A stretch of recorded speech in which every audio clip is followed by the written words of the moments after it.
Place à la lecture dans Il était une fois un livre. Voir la mer, donc il s'est fait nommer en Bretagne, il était l'instituteur de ça. Avec Nathalie Ramage sur Fréquence 8. On est de retour sur Fréquence 8 avec Bernard Riot cette semaine qui est venu nous présenter son livre, son roman Un Dieu sauvage, édité chez Coq-Braise. Bonjour Bernard Riot. Bonjour. Alors, un fait que j'ai trouvé assez significatif quand même dans votre livre, c'est que vous avez 4 personnages principaux, ou je pourrais dire principales, parce que ce sont des femmes surtout. Dans votre roman, les femmes ont le beau rôle quand même. Ce sont des indépendantes, ce sont des femmes qui se veulent libres, alors qu'à côté, il y a un homme, il y a un docteur, un professeur. C'est quand même pas les personnages les plus reluisants, quoi. Non, ils sont... C'est un bel hymne. J'ai effectivement préféré brosser des beaux portraits de femmes, et les hommes n'ont pas effectivement la part très belle dans l'histoire. Oui,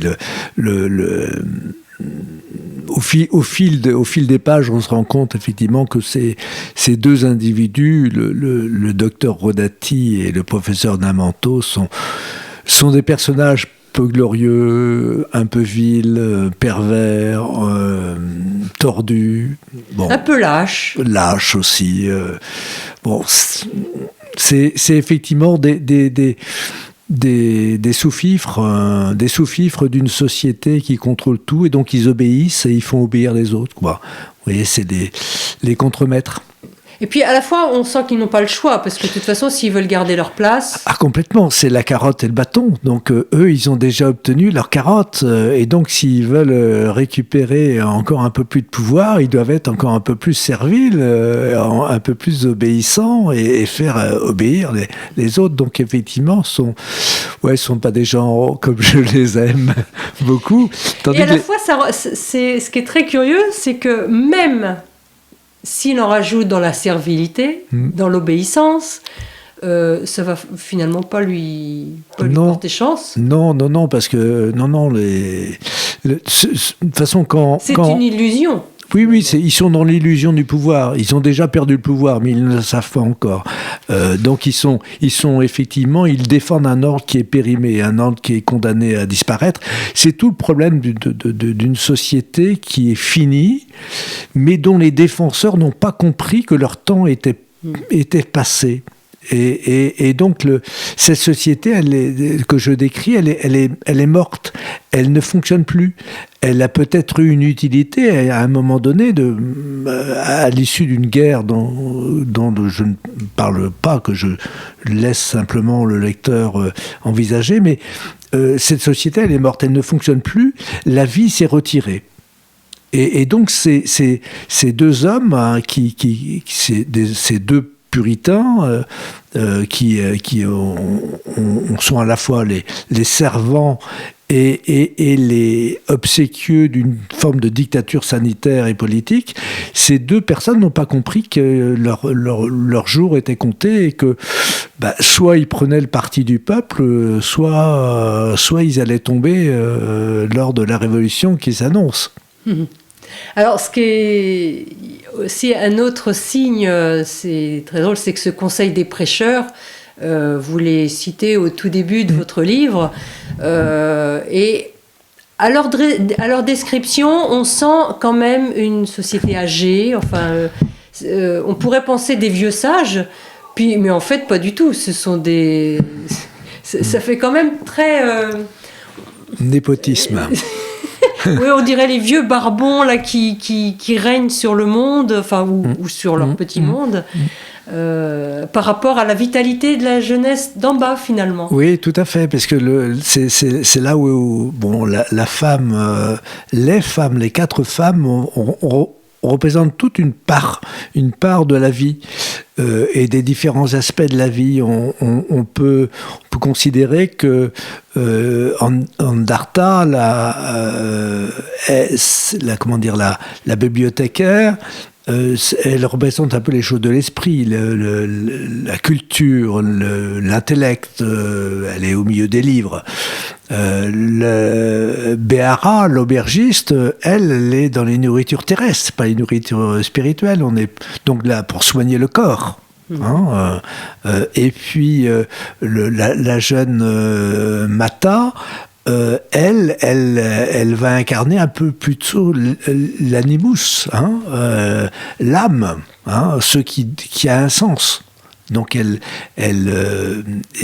bien sûr, le quatrième personnage, c'est le personnage principal, cette jeune femme par qui le désordre va arriver. Voilà, et c'est le principe vital, c'est l'élément vital.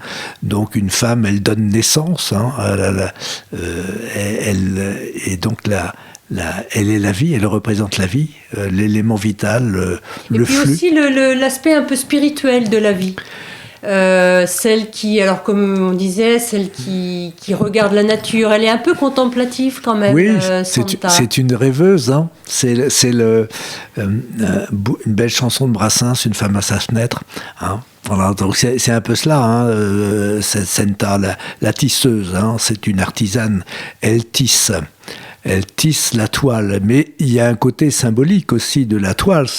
C'est Pénélope, l'épouse d'Ulysse, qui va tisser toute la journée la toile en attendant le retour d'Ulysse et qui va la défaire de la guerre de Troie, et qui va la défaire la nuit. Donc c'est l'araignée, c'est l'araignée qui tisse sa toile.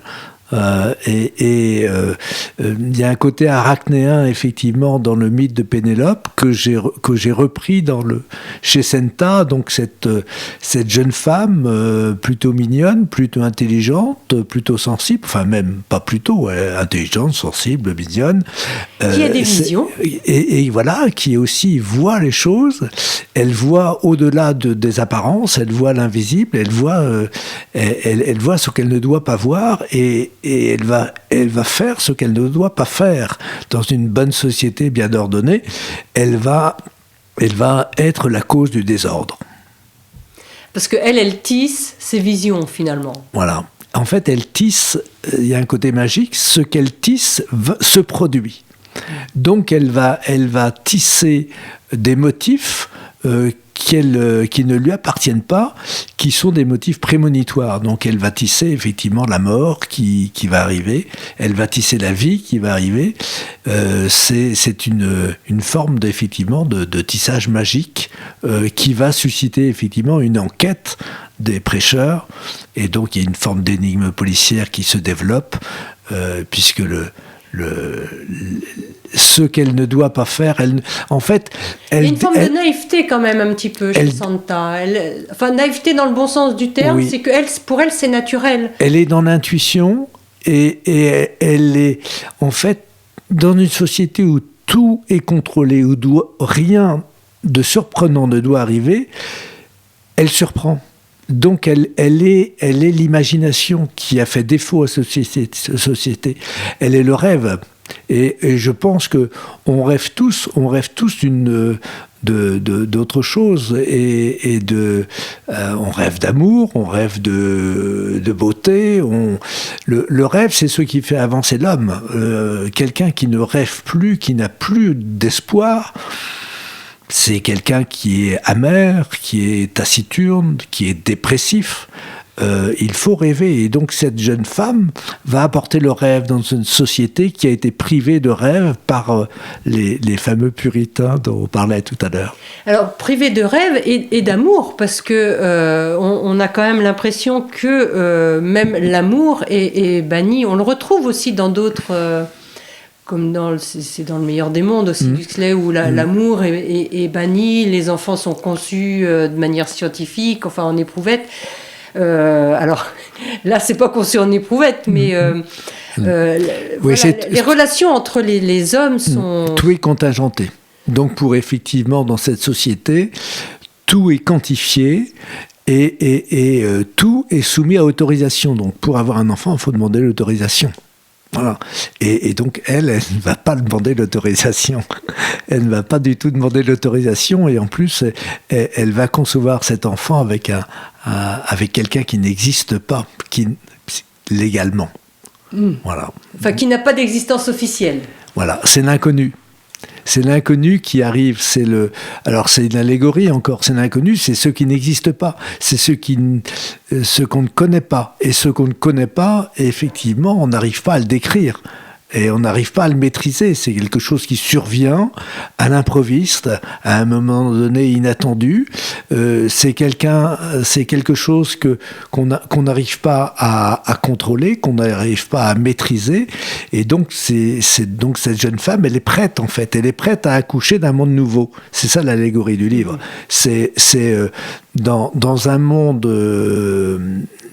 terrifiant par sa banalité, par sa tristesse, par son absence de perspective, elle va apporter un éclair, une lumière, du nouveau, ouais, quelque chose qui. Alors ça, c'est le côté positif. Et il y a le côté négatif, c'est-à-dire que ça se passe pas forcément bien pour tout le monde. C'est-à-dire qu'une révolution, il y a des pots cassés, et donc cette révolution qui avance en sourdine dans la société d'en bas et qui va se propager à la société d'en haut, cette révolution, elle va se passer par une autre peur, mais la peur a changé de camp.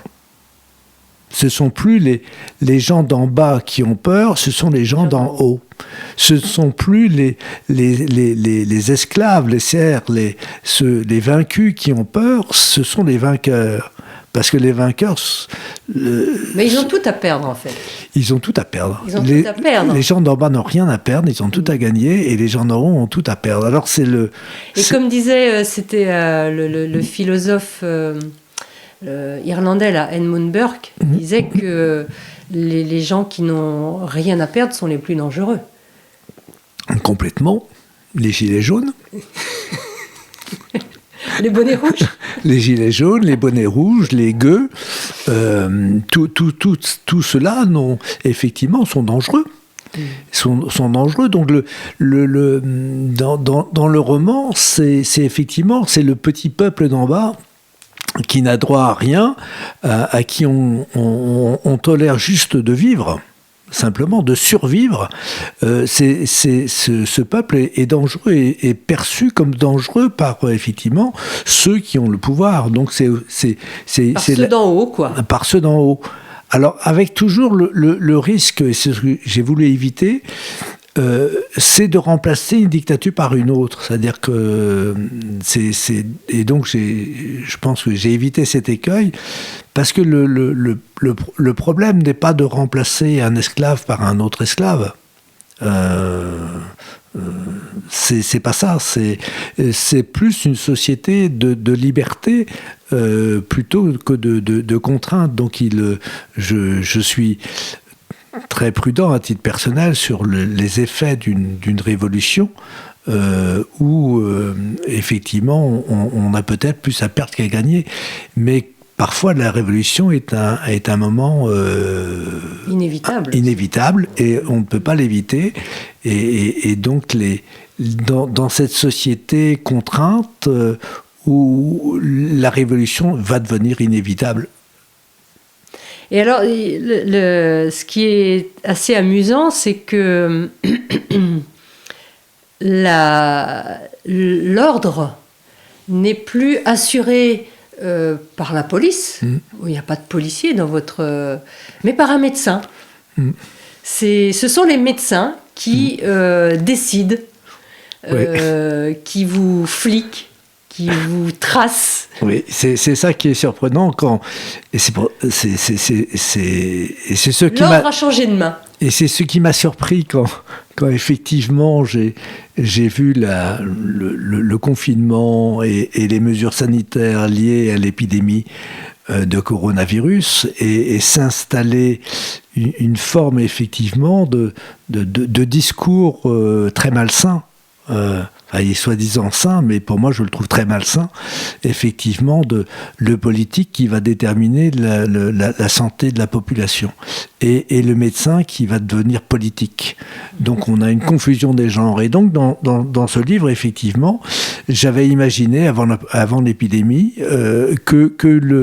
que c'était les gens censés soigner la population et protéger la population qui devenaient les plus pervers. Donc ça veut dire que c'est le médecin qui est là pour soigner, pour guérir, qui va effectivement distiller le trouble, qui va distiller le mal. Donc c'est effectivement c'est une dystopie dans ce sens-là également, c'est-à-dire que c'est le grand paradoxe.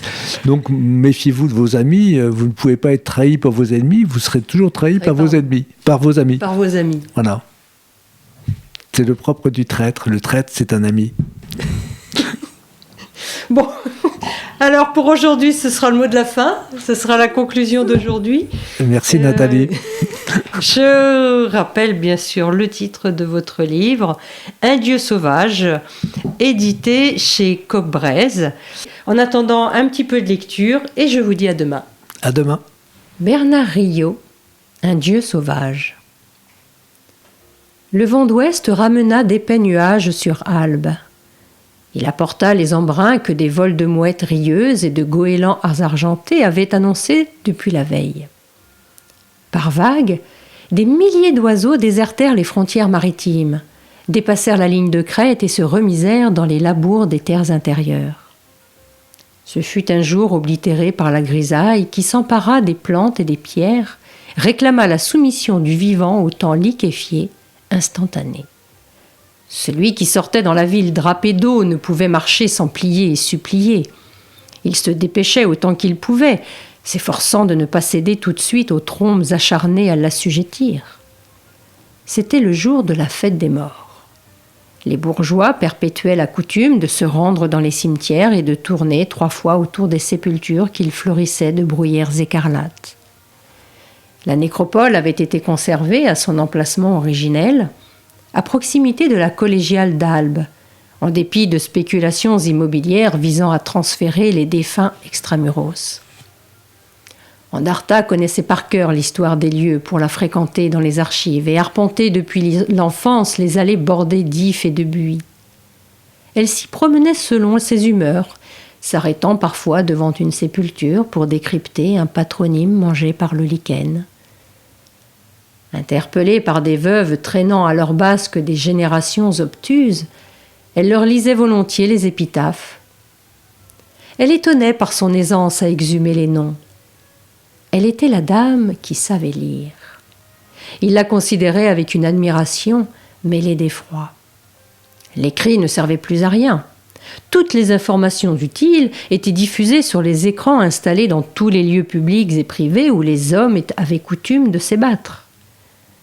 Avec naïveté, les citoyens se plaignaient de ne plus savoir grand-chose de la vie d'avant. Aucun d'entre eux pourtant ne souhaitait apprendre, lui réservant la tâche de gratter les moisissures de leur tombeau. Ils se satisfaisaient de ce sursis avant qu'une énième génération ne tombât en poussière. Andarta épelait, son ton était sans reproche. Elle semait des noms oubliés. Il vantait. C'était le jour des morts.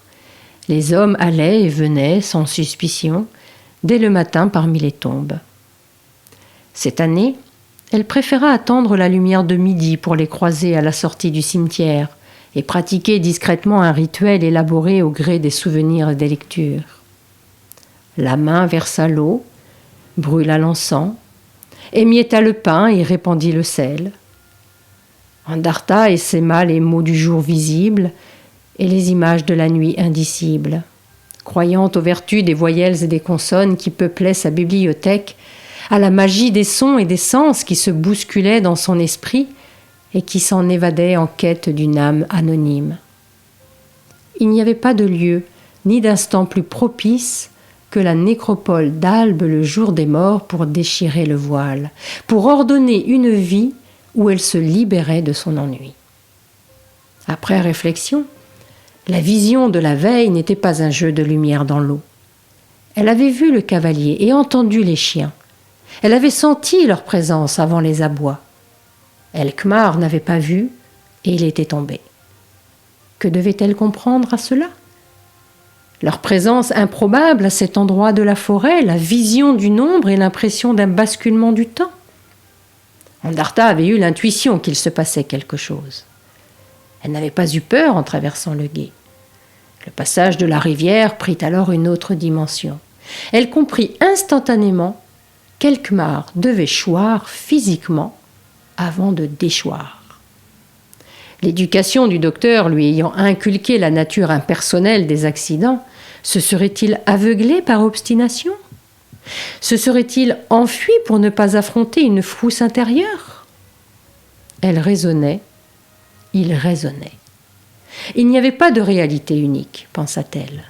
L'apparition était comme un signe. La meute avait hurlé sans leur donner la chasse. Elle n'était donc pas à leur trousse. Peut-être Elkmar avait-il paniqué parce qu'il ne supportait pas le monde hors de contrôle. Elle l'avait suivi dans sa chevauchée avec un sang-froid qui l'impressionna. Tous les deux avaient été bousculés au passage de l'eau, précipités dans un tourbillon jusqu'à la porte d'Albe. Que fallait-il comprendre, sinon que la veille du jour des morts, l'homme chargé de veiller sur le monde des vivants était mort de peur. Place à la lecture dans Il était une fois un livre. Voir la mer, donc il s'est fait nommer en Bretagne, il était l'instituteur de Sars. Avec Nathalie Ramage sur Fréquence 8.